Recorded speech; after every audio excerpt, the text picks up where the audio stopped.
কথা বুঝতে পারছেন না? তো নীতি কোথায়?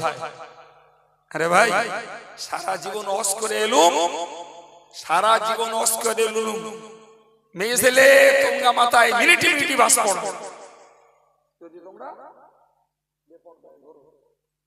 জি এখন মৌল সাহেবের বউ নাইটি পরে ন্যাংটো হয়ে ফরক গায়ে দে ভিডিও দিচ্ছে, তাতে গান গাচ্ছে, তাতে নাচতেছে, জি এখন আর জাহান্নামের ফতোয়া দেওয়ার লোক পাওয়া যাচ্ছে না।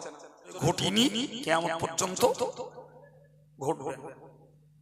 সম্মানিত ভাই, এখন আপনি বলুন, বর্তমানকালে একদল লোক বেরিয়েছে, এই আমার দিকে তাকান, আমি বলো ওয়াজ করছি না, বলো ক্লাস করছি, আর এই ব্রেন গুলোর কালচার ওয়াজ তো একদম শুনতেছেন, এই ঘটনা সে ঘটনা, এই জীবনী ও জীবনী শুনে শুনে তো একদম সব ফেরেশতা তৈরি হয়ে গেছে। হ্যাঁ, অন্তত ঈমানটা বাঁচুক, তারপরেরটা দেখা যাবে। প্রিয় ভাই, আমরা অনেকদিন আগে থেকে শুনি জানি যে দেশে একটা দল আছে যাদের বলা হয় আহলে হাদিস। কি বলা হয়? বসিরহাট হুজুর তাদের লিখেছেন মুযহাব বিদ্বেষী,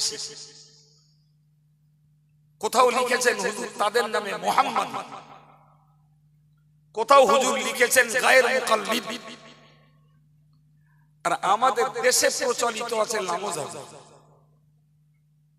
বুঝতে পেরেছি কিছু? এই এক দলের এতরা নাম, তারা নিজেরা কি বলে? আলাদা করে বলিনি তাই, হ্যাঁ, তারা নিজেরা বলে আমরা আহলে হাদিস। কি বলে? আর বাকিগুলো পৃথিবীর অন্যান্য ওলামারা, ফোকাহারা এই নাম তাদের দিয়েছেন গায়র মুকাল্লিদ, লামোজাবি, মুহাম্মাদি, এগুলো তাদের আলাদা নাম। কিন্তু ওরা নিজেরা কি বলে? আহলে হাদিস মানে হলো আমরা হাদিস মাননে ওয়ালা। কি মানে? হাদিস মাননে ওয়ালা। এখন যদি কেউ বলে আমরা আহলে হাদিস, আমরা শুধু সহিহ হাদিস আমল করি, তাহলে যে কোনো লোক শুনলে ভাববে দোষ খারাপ, কি বলছে, ওরা তো হাদিস মানে বলছে। হ্যাঁ না, এরকম শুনলে মনে হবে না? হবে না? মনে হবে। তারা বলছে আহলে হাদিস, কথাটা বাহ্যিক ভালো, কিন্তু মারপেচ তো লোকে জানে না। আমি একটা দুটো মারপেচের কথা বলি ভাই। বুখারী শরীফের হাদিস এসেছে, যদি কেউ বায়ু সরায় আর যদি তার গন্ধ না হয় আর আওয়াজ না হয়, তাহলে উযু ভাঙবে না।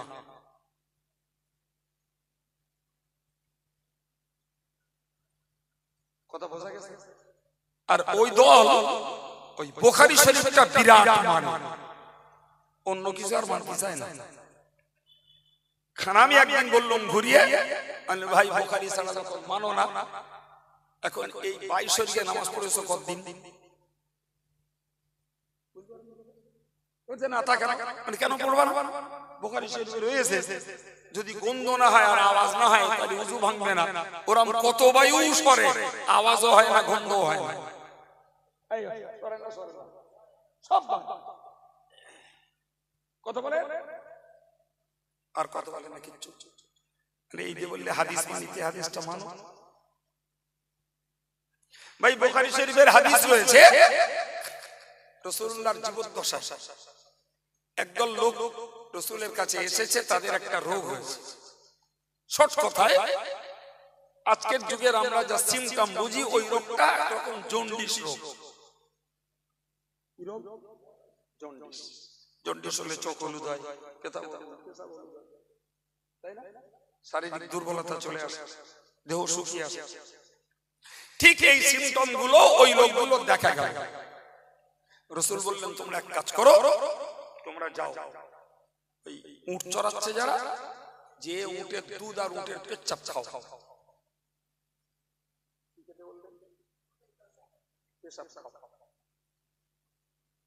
সহিহ বুখারীর হাদিস। এখন এই উটের পেশাব খাওয়া রাসূলুল্লাহ সেই সময়ের জন্য বলা যায় জন্ডিস রোগের ওষুধ হিসাবে তাদেরকে বলে দিলেন।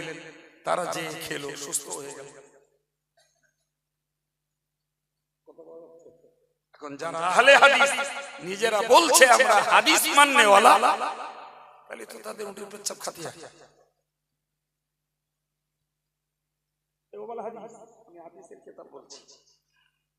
প্রিয় ভাইরা আমার, আসল ব্যাপারটা ওটা নয়।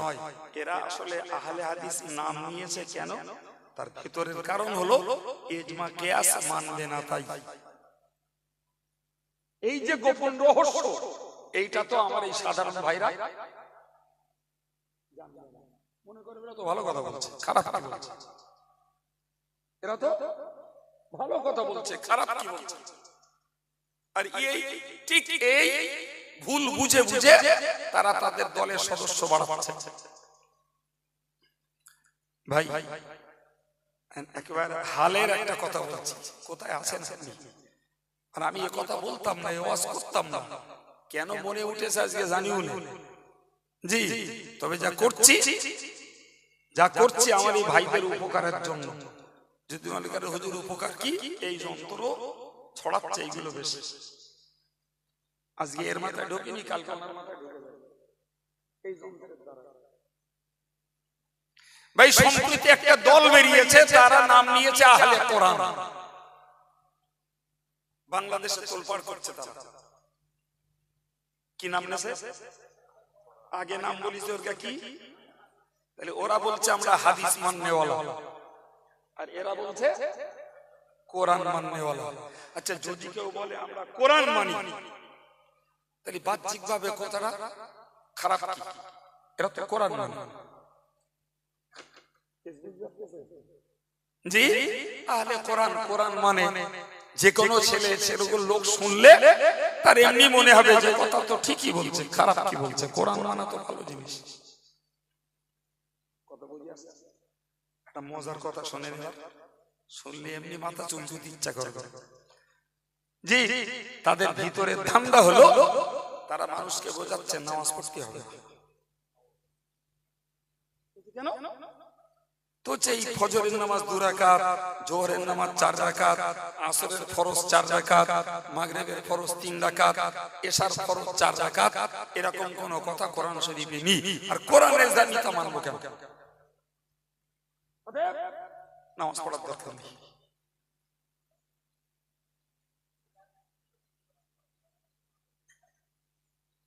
দিব্যু বলছে দাড়ি রাখার কোনো দরকার নেই। আমাদের মতের যারা ভাই অনেকে দাড়ি রাখেন, রাখিনি, আল্লাহ চাইতো ঘুরতে ঘুরতে একদিন কত মানুষ ওরকম দাড়ি রাখে, হয়তো জওয়ানি বয়সে কি কাজের দায়ে অনেকে রাখে না, অনেকের মন হতেও সময় লাগে।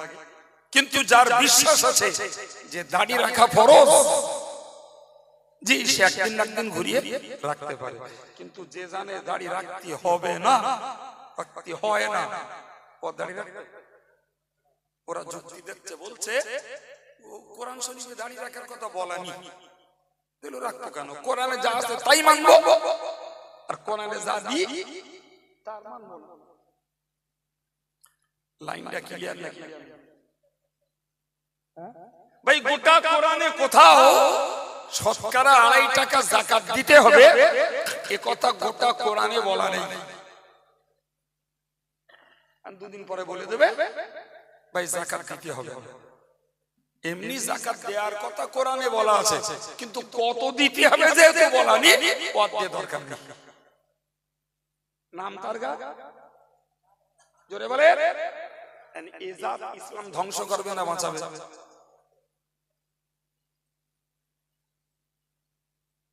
এবার বলুন, ইউটিউবের মাধ্যমে বাংলাদেশের কোন বিখ্যাত প্রবক্তা তিনি এই কথাগুলো আহলে কোরআনদের পক্ষে বলে দিলেন, আর ইউটিউবের মাধ্যমে আমার দেশের ছেলেরা, আমার দেশের সাধারণ দিনদার ভাইয়েরা শুনিয়ে দিল। ব্রেন কাজ করবে? এমনি ভুলিয়ে যাবে না। সুতরাং দরকার স্থিরতা। পৃথিবীর যে কেউ যাই বলুক না কেন, আমরা জানি নামাজ 5 ওয়াক্ত ফরজ করেছেন আল্লাহ। আমরা জানি দাড়ি রাখা কার্যত ফরজ, আল্লাহর কোরআন থেকে তা প্রমাণিত, যদিও সরাসরি কোটেশনে নেই। যাকাত 2.5 টাকা দিতে হবে, এটা तमाम পৃথিবীর মুসলমানেরা জানে। এখন মাঝখান থেকে ফিতনাবাজরা যদি ফিতনার হুল তোলে, ওতে আমার পা টল্লু হবে না, মাথা টল্লু হবে না। এর নাম ইস্তেকামাত, এর নাম ইস্তেকামাত।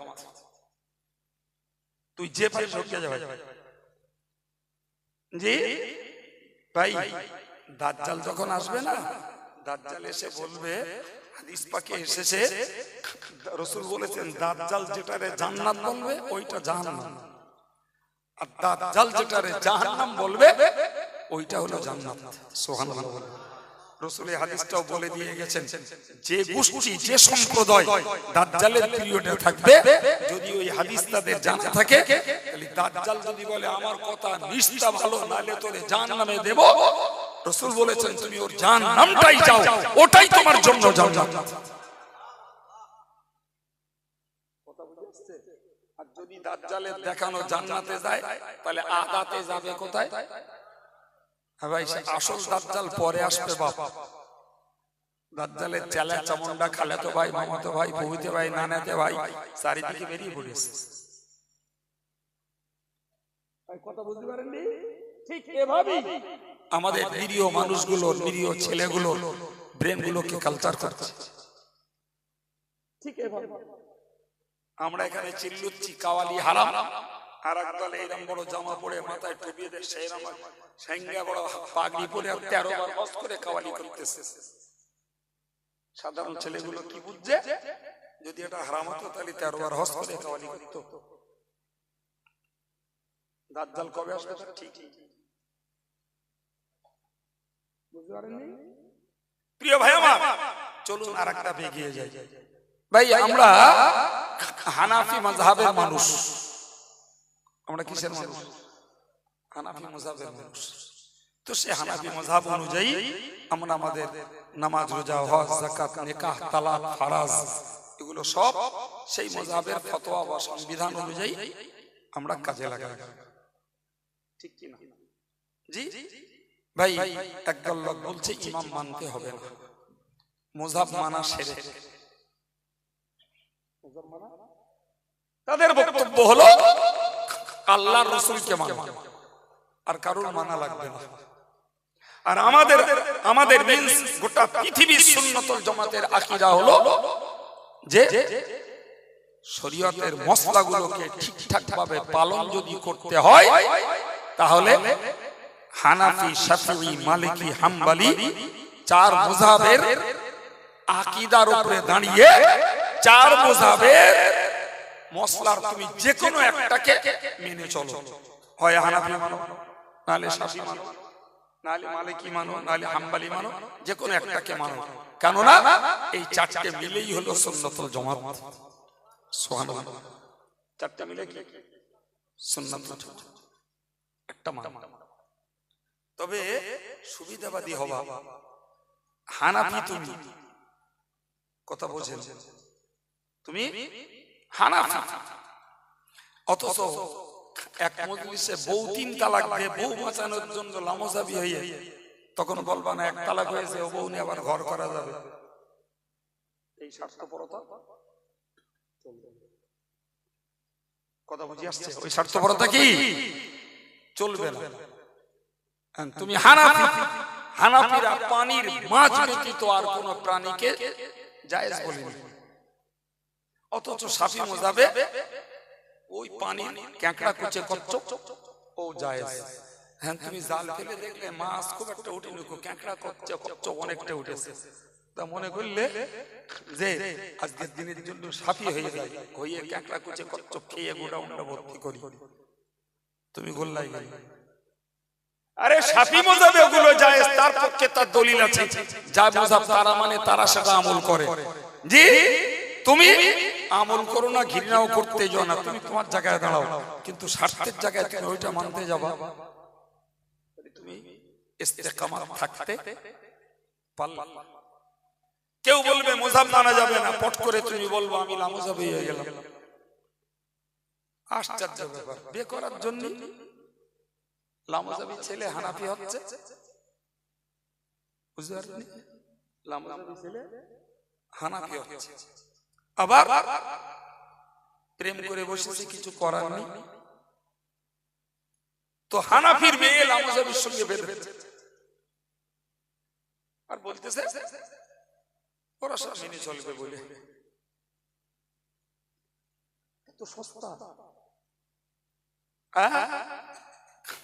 সকালবেলা বলবো কুদরতুল্য, দুপুরবেলা বলবো বরকতুল্য, বিকেল হলি বলবে নিয়ামতুল্য, রাত বাড়লি বলবো হেদায়েতুল্য।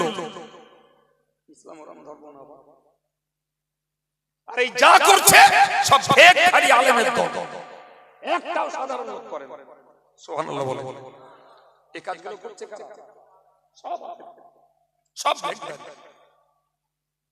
এই জন্য বসে লিখেছেন যাদের ভিতরে আল্লাহর ভয় নেই এরা ধর্মের শত্রু।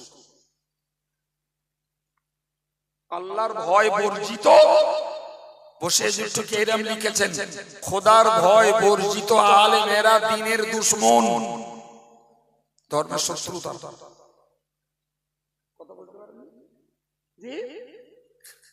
আমি হুজুর ফতোয়া দেব, সকালবেলা একটা ফতোয়া দিল, তাদের কাছে একটা হাদিয়া পেল, মনে করুন 500 টাকা দিল। দুপুরবেলা সেই ফতোয়া নেওয়ার আগে হুজুর 1000 টাকা দেবেন, একটুখানি ফতোয়াটা পাঠলে দেয়, লাইন করে দিল, ওর কাছে 500 পেয়েছি, এর কাছে 1000।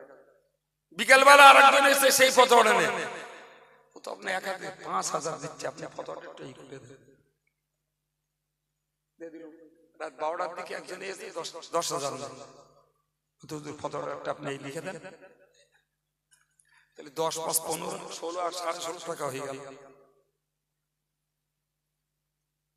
কারা করছে? এবার আলেমের স্থিরতার দরকার আছে না? জোরে বলে, স্থিরতার দরকার আছে। এখন আলেম যদি কালকে বলে অজ করে টাকা চেয়ে নেওয়া হারাম, আর আজকে যদি যারা অজ করে টাকা চেয়ে নেয় তার দলে যদি মিশে পায়ে ধরে বসে থাকে, এর নীতি আর চরিত্র ঠিক আছে? ইসলাম ওর নাম, মান আহাব্বা লিল্লাহ, কাউকে ভালোবাসবে তো আল্লাহর জন্য বাসো, ও আবগাদা লিল্লাহ, যদি কারোর সঙ্গে রাগ দ্বেষ করো তো আল্লাহর জন্য করো। তোমারে ভালোবাসতাম, তুমি সঠিক আকীদা, সঠিক আমল, সঠিক মাযহাব, তুমি সিলসিলায়ে তরিকতে ফুরফুরা দাদা পীর সাহেব কেবলার খাঁটি মতে চলতে তোমারে ভালোবাসতাম, তুমি নীতিচ্যুত হয়েছো, অন্তর থেকে তোমাকে মুছে ফেলেছি, এর নাম ঈমানদার। কথা বুঝতে পারেননি? কথা বুঝতে পারেননি? শরীয়তে বেপরদা হারাম, আমার বউ যদি করে, কথা বলে,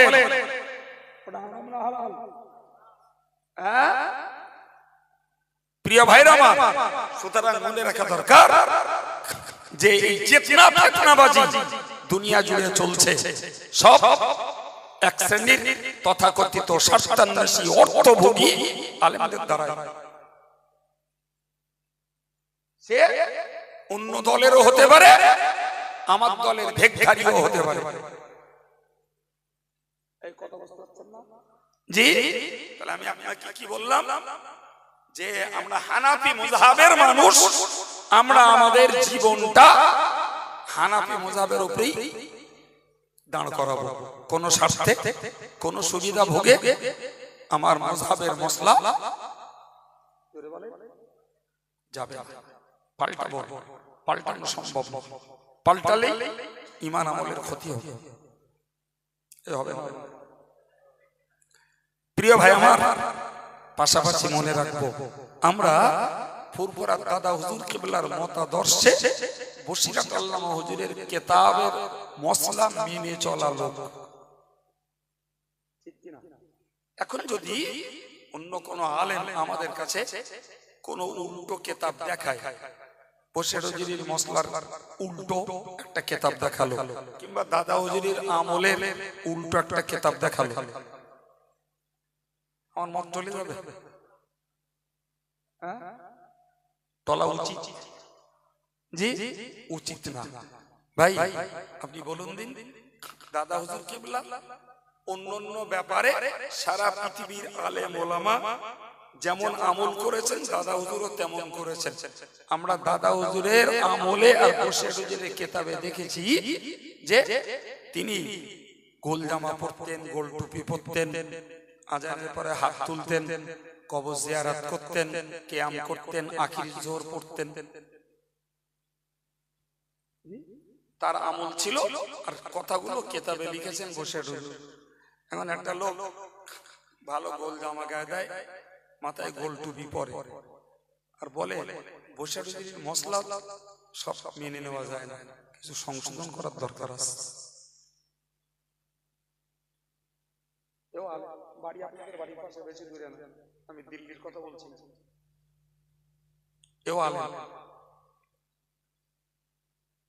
এখন এর ভেকটা দেখে তো সাধারণ মানুষ কি ভাববে, এক কথায় ভেবে নেবে এ আমাদেরই মতবাদের লোক, আমাদের সিলসিলার দলের লোক, বসে হুজুরি কিতাবের লোক। কিন্তু সে কিয়াম করে না, আখির জোহর পড়ে না, আজানে হাত তোলে না, কবর জিয়ারত করতেও কোনোদিন যায় না, সবরেসানি করার পক্ষেও নয়। এর যদি মনে করা হয় যে ফুরফুরার সিলসিলার লোক আর বসে হুজুরি কিতাবের বিরাট বড় আলেম, তাই ওরে চাটতিছি, ওরে মাথায় করে নাচতিছি, তাহলে ও তো এক ধোঁকাবাজি করছে। আর এরে আমাদের দলের আর এক দল ভেকদারি হয়ে দাদা হুজুর আর বসে হুজুরের গান গেয়ে গেয়ে সেই প্রতারক আলেমটাকে মাথায় তুলে নাচাচ্ছে। কথা বলে তোর নীতি ঠিক কোথায়? তোর নীতি কোথায়? কথা বুঝতে পারছেন না? তোর নীতি কোথায়? আরে ভাই সারা জীবন ওয়াজ করে এলুম, সারা জীবন ওয়াজ করে এলুম, মেয়ে ছেলে তোমরা মাথায় মিনিটি মিনিটি বাস পড়ো, যদি তোমরা জি এখন মৌল সাহেবের বউ নাইটি পরে ন্যাংটো হয়ে ফরক গায়ে দে ভিডিও দিচ্ছে, তাতে গান গাচ্ছে, তাতে নাচতেছে, জি এখন আর জাহান্নামের ফতোয়া দেওয়ার লোক পাওয়া যাচ্ছে না। যারা ফতোয়া দিচ্ছে তারাই কেস খাচ্ছে, অথচ আমি এত বড় হুজুর, আমার মুখে আর রব নেই, জানো আমার মুখ বন্ধ হয়ে গেল। আমি হুজুর বলিছি, আর হুজুরের বউ যদি নাচে, হুজুরের বউ যদি গায়, হুজুরের বউ যদি ভিডিও ভাইরাল করে ফেসবুকে দেয়, হোয়াটসঅ্যাপে দেয়, ইনস্টাগ্রামে দেয়, আরে তুমি তো সত্যিকারের হুজুর হতে, তোমার হুজুর বলিছি ঠিক আছে, তাই বলে তুমি বউ জাহান্নামে যাবে আর তুমিও দায়ুস হয়ে জাহান্নামে যাবা, আর আমি তোমার হুজুর বলে জিন্দাবাদ দে সবাই দাওয়াত করে তোমার রস শোনাবো, তুমি হুজুর কোথায় যাবা এবার একটু ভাবো। কথা বলে আর এই সত্যি কথা কাইম সাহেব রজব আলী সাহেবরা বললি, তখন মাতিন সাহেব বললি, তখন কেস খাতি হয়, মিথ্যা কেস। আর যেই লোকে বলে আমি অত জানি না, স্থিরতার দরকার ছিল জীবনে, নীতি চরিত্র ঠিক রাখার দরকার ছিল। যদি আগে বলে এসে থাকি অচ করে টাকা চেয়ে নেওয়া হারাম, জি শালারা টাকার বউ ছাড়া কিচ্ছু চেনে না, এ যদি হয় আগের ভাষা, মরণ পর্যন্ত ওই ভাষায় দাঁড়িয়ে থাকার নাম ছিল ইস্তেকামা, মরণ পর্যন্ত ওই চরিত্রে দাঁড়িয়ে থাকার নাম ছিল প্রকৃত খোদাভীরু হাক্কানি আলেম। কথা বলে যদি মনে করি বেপরদার বেনমর মহিলা সে যদি জাহান্নামে যায় আর তারে যে স্বামী প্রশ্রয় দেয় সে দায়ুস হয়ে জাহান্নামে যায়, এখন যদি সে সেই স্বামীর পদতলে তার গোলামিতে তার সঙ্গে যদি জিন্দাবাদ দে দে, যে মোল্লা মৌলবী আর হুজুররা চলবে, এরাও কি আল্লাহর কাছে ছাড় পাবে? সুতরাং আমি আপনাকে বলছি, গোটা দেশ জুড়ে দুনিয়া জুড়ে একদল ভেকধারী আলেম নামে অভিহিত, বক্তা নামে অভিহিত, সিলসিলার গোলাম, সিলসিলার নিবেদিত প্রাণ বলে অভিহিত, এদের দ্বারাতেই আজকে হানাফি মাযহাবের ক্ষতি হচ্ছে, আজকে মুজাদ্দিদে জামানের ক্ষতি হচ্ছে, সিলসিলার ক্ষতি হচ্ছে, আজকের বসিরহাট হুজুরের কিতাবের মসলার ক্ষতি হচ্ছে এদের দ্বারাতেই। এখন আমাদেরকে মনে রাখতে হবে ভাই যে ভালোবেসেছি আল্লাহর জন্য, তুমি আল্লাহর সঠিক রাস্তা থেকে, হকের রাস্তা থেকে, সঠিক ফতোয়া থেকে বিচ্যুত হয়েছো, তোমার আর ভালোবাসা কবে আমি ইমানদার। আল্লাহ পাকের নবী বলেছেন ওয়া আতা লিল্লাহি ওয়া মানা লিল্লাহ, যারা আল্লাহর জন্য কাউকে কিছু দেয় আর আল্লাহর জন্য কাউকে কিছু দেওয়া থেকে বিরত হয়। মনে করুন আমি একটা গরিব মানুষকে দান করি, কেন লোকটা গরিব মানুষ, গরিব মানুষের দান করতে আল্লাহ বলেছে, তাহলে দিলে আল্লাহ খুশি হবে। পরে খোঁজলে দেখতেছি ও পয়সা নিয়ে মদ খাচ্ছে, আমি দান বন্ধ করে দিল, কারণ মদ খাওয়া আল্লাহ হারাম করেছে, আর আমার পয়সায় ও মদ কিনে খাচ্ছে, ওরে দান দেবো না। আরো গরিব আছে তার এই কথা বলতে পারি না।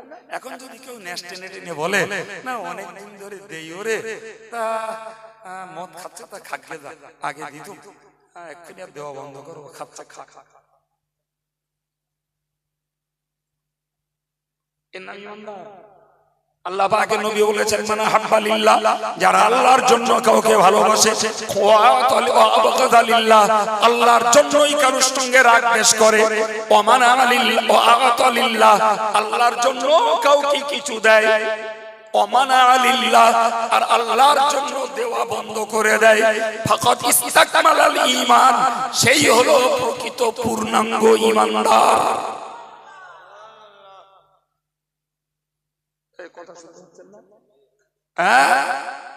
প্রিয় ভাই আমার, খুব ভালো করে কথাগুলো মাথায় রাখতে হবে। আমার মূল বক্তব্যের আজকের গোড়াই হলো ইস্তেকামাত। কি চাই? ইস্তেকামাত। তাহলে আল্লাহর ব্যাপারেও আমরা অটল থাকবো, রাসূলের বিশ্বাসের ব্যাপারেও অটল, কোরআনের ব্যাপারেও আমরা অটল, মাযহাব মানার ব্যাপারেও আমরা অটল। দাদা হুজুর কেবলার সিলসিলা আর বসিরহাট আল্লামা হুজুরের কিতাবের উপরে আমাদের নামাজ, রোজা, হজ, যাকাত, জিকির, তাসবিহ, সাদকা, ফিতরা ইত্যাদি যে বিষয়ের মসলাত দরকার হোক, আমরা আল্লামা হুজুরের কিতাব যে দাদা হুজুরের অনুমোদিত ওর উপরই আমরা অটল। তবে যা আল্লাহ আমল করার তৌফিক দিচ্ছেন, যেটা নিয়ে মরণ পর্যন্ত যাওয়া যাবে বলে আশা করা যায়। এই কথা বুঝে আসেনি? আর যদি মাঝখানে যে পাল্টাই, তাহলে পিছনের গুলো ডিলিট, সব খালি হয়ে যাবে।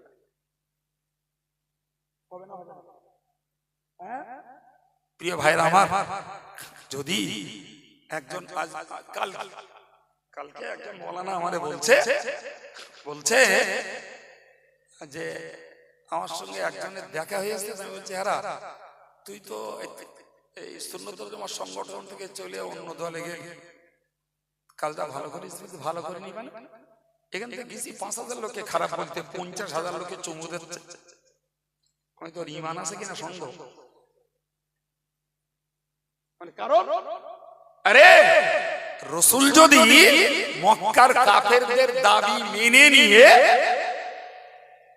রাসূল যদি মক্কার কাফেরদের দাবি মেনে নিয়ে কলেমার প্রচার বন্ধ করতেন, ৫০,০০০ না ২-৫ লাখ লোক মুহাম্মদকে নিয়ে চুমু দিত না, নাচতো।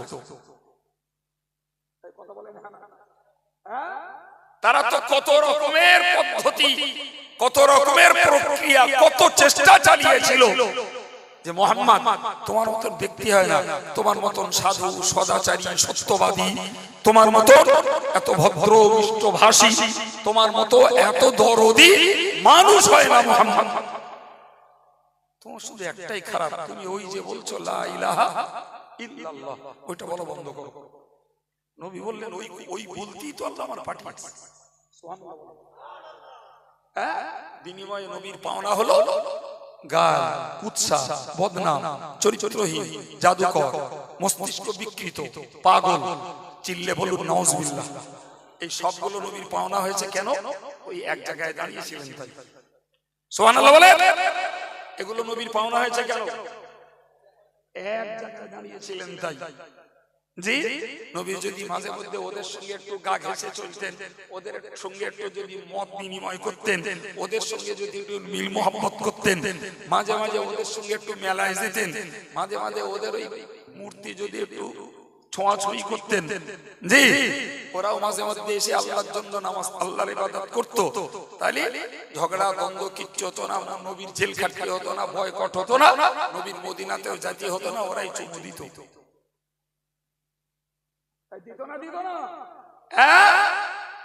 কিন্তু ইতিহাস করলে কান্না আসবে, অবাক কাণ্ড।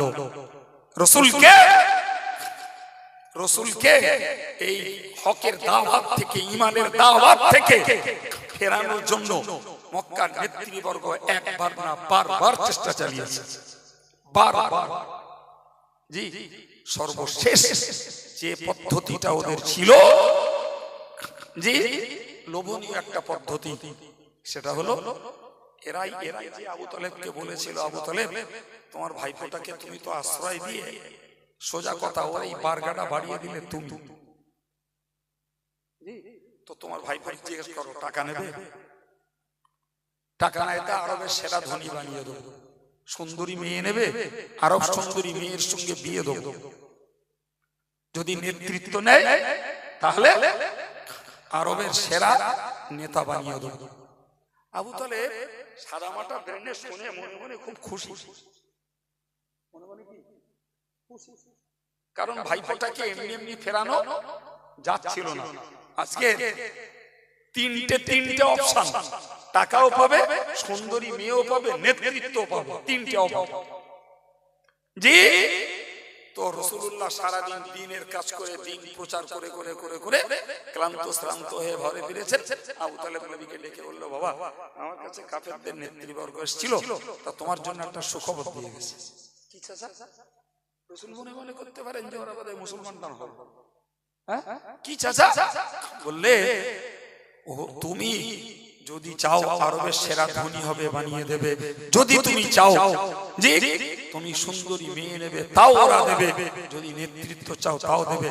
ওদের দাবি একটাই, এই তাওহীদের কলেমার প্রচারটা বন্ধ করা।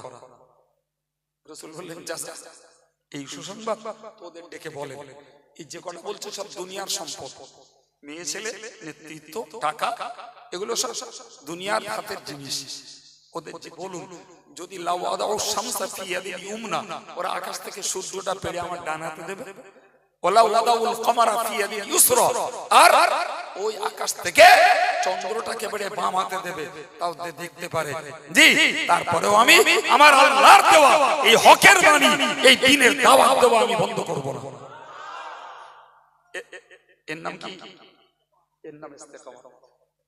এর নাম ইস্তেকামত। এটা ছিল লোভনীয় একটা শেষ পর্যায়ের সুযোগ। পরের সুযোগ, পরেরটা অত্যাচারমূলক, পরেরটা অত্যাচারমূলক, লেটেস্ট অত্যাচারমূলক। আবু তালেবকে যে বলল, দেখো আবু তালেব, তোমাকে তোমার ভাইপো থেকে ছাড়াবার চেষ্টা করেছি, তোমার ভাইপোর দয়া মায়া তুমি ছাড়োনি, আর আমরা অনেকবার অনেক ভাবে তাকে প্রতিরোধের চেষ্টা করেছি, কোনোটাই তোমার কাছে গ্রহণযোগ্য হয়নি। তা আমাদের শেষ, একদম শেষ প্রস্তাব, এরপরে কি করবার করো। কি প্রস্তাব? হয় মুহাম্মদকে আমাদের হাতে তুলে দিতে হবে, আমরা মুহাম্মদকে জাতি করব, ওদেরকে ওই রাসূলকে ওদের হাতে তুলে দেওয়া মানে কি? এই বল, রাসূলকে ওরা ভালো রাখবে, হায়াতে রাখবে, আর না হয় তৈরি হও তুমি আর তোমার ভাইপো, আমরা টোটাল আরবের লোক তোমার বিরুদ্ধে লড়াই করব। এই সময় আবু তালেব একটু ভয় পেয়ে যায়। যদিও তিনি কুরাইশ বংশের, হাসিম বংশের, হাসিম গোত্রের, কিন্তু তবুও একটা জনশক্তি আলাদা দেশ, উনি একটা। তো আবু তালেব অত্যন্ত দুশ্চিন্তায় পড়ে গেল। ওরা বলে হুমকি দিয়ে চলে গেল। আবু তালেব রাতের বেলা রাসূলুল্লাহকে ডেকে বললেন, বাবা আমি তো কঠিন বিপদে, আমি বোধহয় তোমার দায়িত্ব আর রাখতে পারলাম না। তোমার দায়িত্ব হয় ওদের সঙ্গে আমার লড়াই করতে হবে, না হলে তোমার দায়িত্ব ছেড়ে দিতে হবে।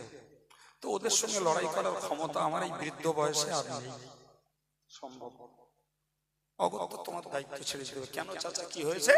তখন আবু তালেব খুলে রসুলকে বললেন, এই ব্যাপার, যদি আমি তোমাকে দায়িত্ব রাখি তাহলে আরবের সব লোকেরা আমার সঙ্গে লড়াই করবে, আর যদি আমি তোমার দায়িত্ব ছেড়ে দেই তাহলে আমার নামে কিছু বলবে না, যা করার তোমারে করবে।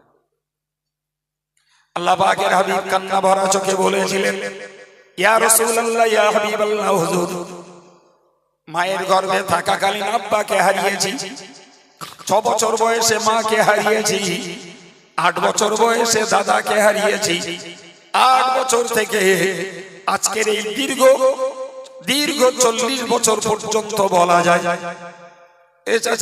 আপনার আশ্রয়ে দুনিয়ার মাটিতে আশ্রিত। আজকে যদি আপনি আমার দায়িত্ব ছেড়ে দেন তাহলে একটা কথাই ভাববো, গোটা বিশ্ব বুকে মুহাম্মাদের জন্য আহা বলার আর কেউ নাই।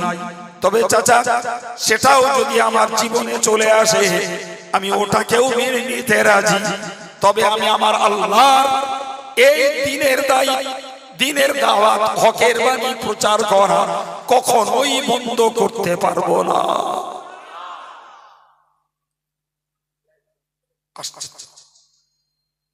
আশ্চর্য! রাসূলের চোখে পানি, আবু তালেবের চোখে পানি চলে এলো। জি, আবু তালেবের এক মুহূর্তের ভিতরে মানসিকতার পরিবর্তন হয়ে গেল। রাসূলকে গায়ে কাছে ডেকে গায়ে হাত বুলিয়ে বলে দিলেন, যাও, তুমি তোমার দ্বীন, তোমার ধর্ম তুমি প্রচার করতে থাকো। আবু তালেব যতক্ষণ বেঁচে আছে দেখতে চায় গোটা মক্কা ভূমিতে কে আছে মুহাম্মাদের গায়ে স্পর্শ করে। রাসূলের চোখে কান্নার পানি, মুখ ভরা হাসি। রাসূল চোখে পরদিন সকালবেলা কাফেরের নেতারা এলো, ও আবু তালেব, খবর কি? আবু তালেব ডাঁটছে বলে দিলেন, একদম বীর পুরুষের মতো বলে দিলেন, আমি আমার ভাইকে আশ্রয় দিয়ে রাখলাম, তোমাদের কি করার আছে করো, আমি আছি, আমি তোমাদের মোকাবেলায় আছি। আল্লাহ শুকরিয়া, আবু তালেবের এই দৃঢ়তা আর আমার রাসূলের এই দৃঢ়তা কাফেরদের মনের সাহস ভেঙে চুরমার হয়ে গেল। কেউ তলোয়ার নিয়ে আবু তালেবের সামনে আর আমার নবীর সামনে আসতে পারেনি। সুবহানাল্লাহ। অটলতা, অবিচলতা, স্থিরতা, ইস্তেকামাতের দাম আছে না ভাই?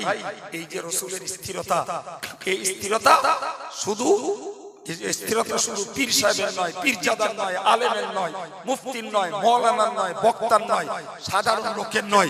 রাসূলের এই স্থিরতাই হলো গোটা বিশ্ব উম্মতে মুসলিমার নৈতিক নীতি হওয়াই প্রকৃতপক্ষে মুসলমানিত্ব। স্বার্থের জন্য এদিকে টলবো, স্বার্থের জন্য ওদিকে টলবো, স্বার্থ সকালবেলা এক বলবো, বিকেলবেলা আর এক বলবো। জি ভাই, এটা কখনো মুসলমানের নৈতিকতা নয় বাপ। চাই সাধারণ লোক হোক, চাই ধর্মের কোন দায়িত্বশীল কেউ হোক, প্রত্যেকের ভিতরে ভাই তার কাজের, তার কথার একটা স্থিরতা অবশ্যই থাকার দরকার। ওই স্থিরতাটাই আল্লাহ পাকের রহমত, আল্লাহ পাকের পক্ষ থেকে হেফাজত তার জন্য মঞ্জুর করবেন। জোরে বলুন আমিন। সম্মানিত ভাইরা, আমি বক্তব্য শেষ এতক্ষণ বলবো আমার ধারণাই ছিল না, কিন্তু যত বলছি তত দেখতেই লোক বাড়ছে। বলতে বলতে এই পর্যন্ত গিয়ে পৌঁছেছি। সর্বশেষ একটা আয়াত বলে শেষ করছি। ভাই কোরআন শরীফে আল্লাহ বলেছেন, লা তাজিদু কওমান ইউমিনুনা বিল্লাহি ওয়াল ইয়াউমিল আখির ইউআদুনা মান হাদাল্লাহ ওয়া রাসূলাহু। বললেন নবী, একটা কথা জানো, তুমি এমন কোন লোক দেখতে পাবে না। আল্লাহ বলছেন, কে বলছেন? জোরে বলেন, কে বলছেন? আল্লাহ নবীকে লক্ষ্য করে বলছেন, তুমি এমন কোন লোক দেখতে পাবে না যে লোকটা আমি আল্লাহর উপরে ঈমান এনেছে আর পরকালের দিনটার উপরে ঈমান এনেছে। এক কথায় কোন ঈমানদারকে তুমি দেখতে পাবে না। ইউআদুনা মান হাদাল্লাহ ওয়া রাসূলুহু, যে আল্লাহর দুশমন, রাসূলের দুশমন, ফের তারে আবার ভালোবাসবে, তার সঙ্গে খাতির করবে, তার সঙ্গে বন্ধুত্ব করবে, এ চরিত্র কখনো কোনো ইমানদারের হবে না। আমি ইমানদার, যে আল্লাহর দুশমন সে আমার দুশমন, যে নবীর দুশমন সে আমার দুশমন। চিল্লে বলুন সুবহানাল্লাহ। এই কথা বুঝতে পেরেছি? আমি ইমানদার, আমি আল্লাহ বিশ্বাসী, আমি পরকাল বিশ্বাসী। যে আল্লাহ বিশ্বাস করে না, পরকাল বিশ্বাস করে না, সে আল্লাহর দুশমন, নবীর দুশমন, ও আমারও দুশমন। শুনবেন একটা কথা, বদর যুদ্ধে হযরত আবু বকর সিদ্দিক রাদিয়াল্লাহু আনহু মুসলমানদের পক্ষের যোদ্ধা, আর আবু বকরের এক বেটা আব্দুর রহমান সেও মুসলমানদের পক্ষে, এই মুসলমানদের বিপক্ষের আরেক যোদ্ধা। মাথা ঢুকেছে? মাথা ঢুকেছে না ঢুকেনি? বাপ কার দলে? নবীর দলে, কোরআনের দলে, ইসলামের দলে, আল্লাহর দলে। আর ছেলে পরবর্তীকালে তিনি মুসলমান হয়েছে। সুবহানাল্লাহ। একদিন এক পর্যায়ে ছেলে বাপকে বলছে, হযরত আবু বকর সিদ্দিককে বলছে, জানেন আপনি বদর যুদ্ধে আমার তলোয়ারের নিচে তলোয়ারের আয়াতে 3 বার পড়েছেন, কবার? তবু আমি মারিনি। কেন? যে আপনি আমার জন্মদাতা পিতা, তাই মারিনি। হযরত আবু বকর সিদ্দিক একদম গর্জে উঠে বললেন যে তুমি মারোনি, কিন্তু তুমি জানো যে তুমি যদি একবার আমার তলোয়ারের আওতায় আসতে, এক কোপে তোমাকে দ্বিখণ্ড করে দিতাম। কেন?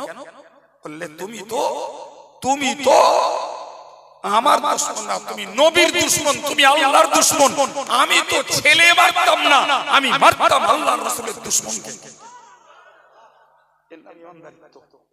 আর আমাদের নীতি হলো জবাইও খায়, বলিও খায়, গরুও খায়, অন্য কিছু খায়, সাপের মুখও চুমু দেয়, ব্যাঙের মুখও চুমু দেয়, এও ভালো ও ভালো। এ স্বভাব কি ইমানদারের?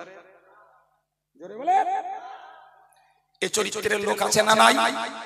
গিজ গিজ করছে, গিজ গিজ করছে।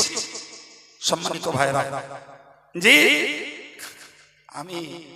আমি আব্দুল কাইয়ুম আমার জীবনটাকে আল্লাহর দয়া, জীবনটাকে দাঁড় করিয়েছি ওয়াদা রক্ষার উপরে, জীবন দাঁড় করিয়েছি সততার উপরে, জীবনটাকে দাঁড় করিয়েছি ইস্তেকামাত, একনিষ্ঠ নীতির উপরে। পৃথিবী একদিকে চলে যাবে, আলেম চলে যাবে, পীর চলে যাবে, পীরজাদা চলে যাবে, দেশের জনগণ চলে যাবে। কাইম সাহেবের বয়স 55 বছর। আল্লাহ চায় তো বাকি যে কদিন আল্লাহ বাঁচাবে, ওই এক নীতির জায়গায় দাঁড়িয়ে জীবনটাকে আল্লাহ কবজায় দিতে চাই। তাই বলে দুনিয়ার কোন স্বার্থে অন্যায়কে বরদাস্ত করে দুর্নীতির কাছে মাথা নত করবে, সম্মানের লোভে, গদির লোভে, টাকার লোভে, দাওয়াতের লোভে জিন্দেগিতে কোনোদিন 32 বছর জাতির মাঝে পরিবর্তন আল্লাহ করাননি। দোয়া করেন বাকি জীবনটা যেন ইস্তেকামাত থাকতে পারি, আল্লাহ তৌফিক দেন। জোরে বলেন আমিন। আমার আলোচনার উপরে আল্লাহ আমাকে কায়েম রাখেন, আর একটু জোরে বলেন আমিন।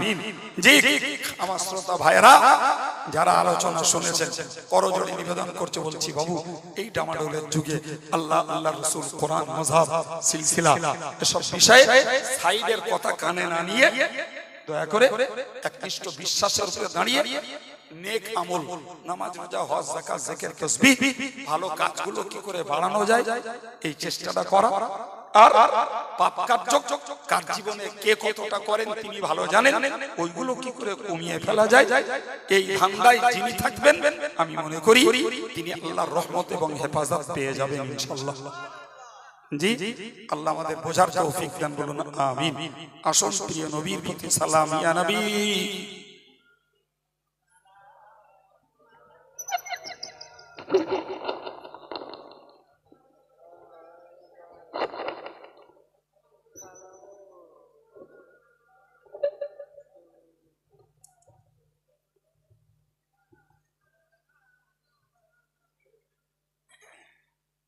ও নবী প্রাণের পিয়ারা দেখিতে পাবো কি মোরা না পেয়ে তব দর্শন কলিজা হয় পারা পারা ইয়া নবী সালামুন আলাইকা ইয়া রাসূল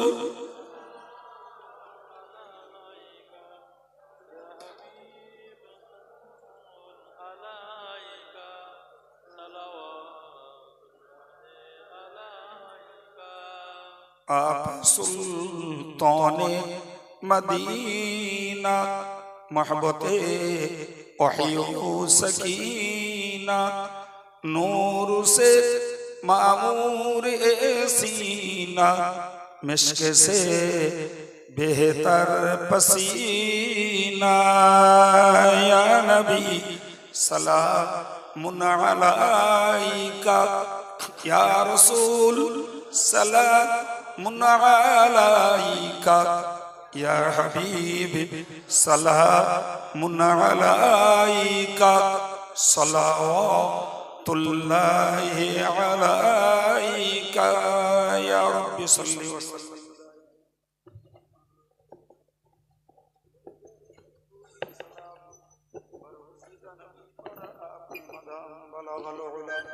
कमालिहि कशफत दुजा बिजमालिहि हसनत जमीउ खिसालिहि सल्लु अलैहि व आलिहि अल्लाहुम्मा सल्लि अला